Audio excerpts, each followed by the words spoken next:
This is your devotion for Thursday, December 31st, the last day of a very long year. A pastor at a church I once worked for was ashamed of the hymn, "Come Thou Fount of Every Blessing." Not because of the first or third verse, but the second verse, which in its original form sings, "Here I raise my Ebenezer." Somewhere in childhood, maybe he thought it was weird to raise your Ebenezer. Too bad he didn't read 1 Samuel chapter 7. Then the line would have made sense to him. Here I raise my Ebenezer, here by thy great help I've come. It was the darned Philistines, of course, again intruding into Israel. Samuel led a great victory against them. It was said that the Lord thundered with a loud thunder against them and threw them into such a panic that they were routed before the Israelites. Then Samuel set up a stone so people would remember the victory that God had given them. Strictly translated, Ebenezer means stone of help. Here's 1 Samuel chapter 7, verse 12. Then Samuel took a stone and set it up between Mizpah and Shen. He named it Ebenezer, saying, "Thus far the Lord has helped us."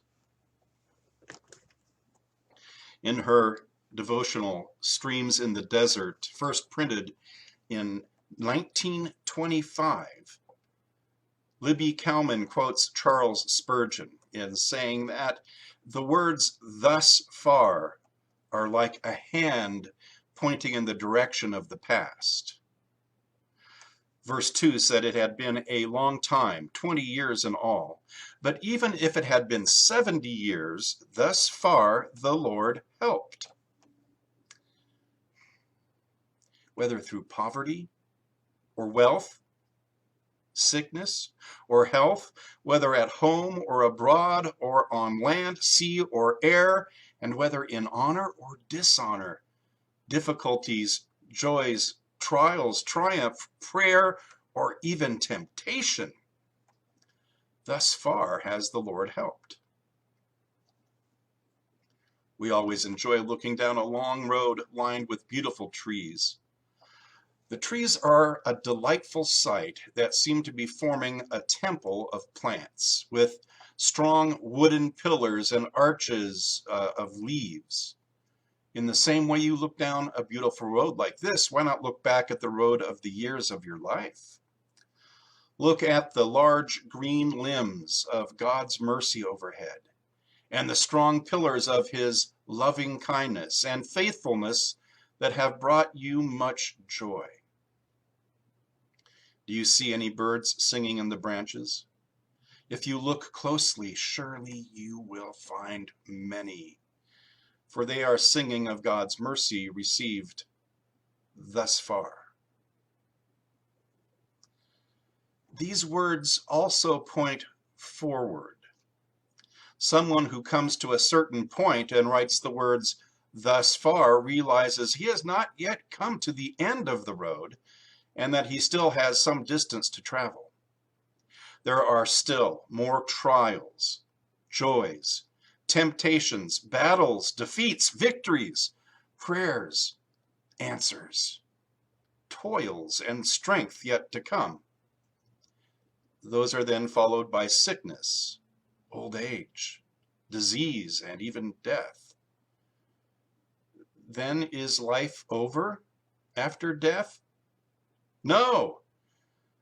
These are still yet to come, arising in the likeness of Jesus, thrones, harps, the singing of psalms, being clothed in white garments, like Revelation 3 says. Seeing the face of Jesus and sharing fellowship with the saints and experiencing the glory of God, the fullness of eternity and infinite joy. So, dear believer, be strong and take heart, as Psalm 27 says, and with thanksgiving and confidence lift your voice in praise, for The Lord who thus far has helped you will help you all your journey through. When the words thus far are read in heaven's light, what glorious and miraculous prospects they reveal to our grateful eyes.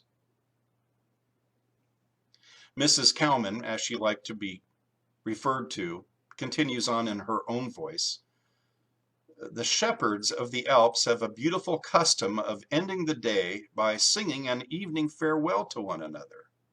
The air is so pure that the songs can be heard for a very long distance. As the sun begins to set, they gather their flocks and begin to lead them down the mountain paths while they sing, "Thus far the Lord has helped us. Let us praise his name." Finally, as is their beautiful custom, they sing to one another the courteous and friendly farewell, "Good night, good night." The words then begin to echo from mountainside to mountainside, reverberating sweetly and softly until the music fades into the distance. Let us also call out to one another through the darkness until the night becomes alive with the sound of many voices, encouraging God's weary travelers. And may the echoes grow into a storm of hallelujahs that will break in thundering waves around his sapphire throne. Then as the morning dawns, we will find ourselves on the shore of the sea of glass, described in Revelation 4:6, crying out with the redeemed hosts of heaven in Revelation 5:13, "To him who sits on the throne and to the Lamb be praise and honor and glory and power forever and ever."